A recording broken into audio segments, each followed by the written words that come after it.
মেয়েদের আসলে নিজের কোনো বাড়ি হয় না। আবার দেখেন মেয়েদের অনেকগুলো বাড়ি আছে, কখনো বাবার বাড়ি, কখনো ভাইয়ের বাড়ি, কখনো স্বামীর বাড়ি, আবার কখনো ছেলের বাড়ি। কিন্তু এইসব বাড়ি বড্ড নড়বড়ে, যে কোনো দমকা হাওয়ায় ভেঙে যাওয়ার সম্ভাবনা অধিক। সবাই বলে মেয়েদের ছাড়া বাড়ি সম্পূর্ণ হয় না। আবার অনেকে এটাও বলবে দুইটা বাড়ি তো তাদের।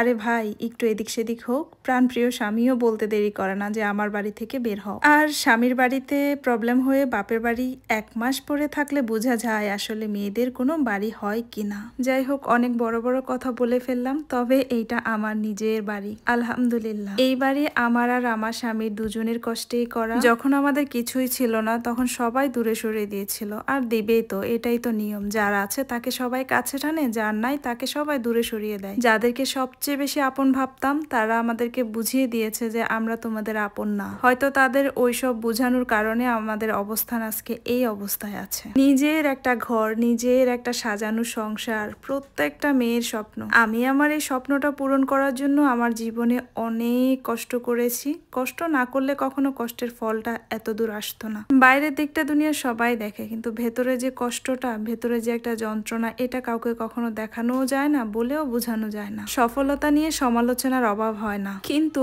প্রত্যেকটা মানুষের সফলতার পেছনে খুব কষ্টের একটা কাহিনী থাকে, যেটা কেউ কখনো ভাবেও না। আমার ঘরকে আমি আমার নিজের মতো করে সাজাইছি। আমার ঘরের প্রত্যেকটা সাইড, প্রত্যেকটা কর্নার, প্রত্যেকটা জিনিস আমি আমার নিজের হাতে করছি। আর এটা করা প্রত্যেকটা মেয়েরই স্বপ্ন। জীবনে যত কঠিন বাধা আমাদের আসবে, জীবনে যত হিংসামূলক আঘাত আমাদের আসবে, জীবনে যত অহংকারমূলক কথাবার্তা আমাদের শুনতে হবে, ওই সব কিছুকে না মনে রাখতে হবে। আর হ্যাঁ, ওই সব কিছুকে মনে রেখে নিজের লক্ষ্যে পৌঁছানোর জন্য কঠোর পরিশ্রম করতে হবে। মনে প্রাণে একটাই টার্গেট থাকতে হবে, সফলতা। তবে আমি যে খুব বড় একটা সফল মানুষ সেটা কিন্তু বলছি না। আমি এখনো কঠোর পরিশ্রম করে যাচ্ছি। হয়তো কোনো একদিন ইনশাআল্লাহ আমি আমার লক্ষ্যে পৌঁছাবো। ঘুমিয়ে ঘুমিয়ে স্বপ্ন দেখলে মনে হয় না যে সেটা কাজে আসে বা সেই স্বপ্ন পূরণ হয়। আমার তো এমন এমন স্বপ্ন আছে যে স্বপ্নগুলো আমাকে ঘুমাতেই দেয় না। সুতরাং জীবনে বাধা অনেক আসবে, পিছনে তাকানো যাবে না।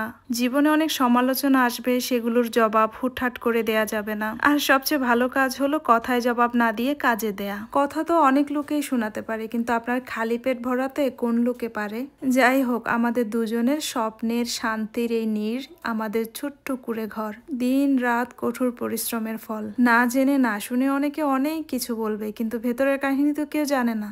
কাউকে জানানোরও দরকার নাই কখনো, কারণ কেউ জানলেও বুঝবে না। যাক, ভিডিও শেষে আপনাদেরকে বলি, অনেকেই তো বলবেন যে আপনারা ঘর করলেন, শ্বশুর শাশুড়ি থাকে একরকম, আপনি তো ভালোই থাকেন। তবে হ্যাঁ, ওইসব বিষয় না জেনে কেউ কিছু বলিয়েন না। ওইসব বিষয় নিয়ে আমি পরের কোনো ভিডিওতে সব কিছু ক্লিয়ার করে দিব। তবে এটুকু বলতে পারি, আমি এমন ধরনের মানুষ না যে কারো মনে কষ্ট দিয়ে শুধু নিজের সুখের কথাই চিন্তা করব। আল্লাহ হাফেজ, ভালো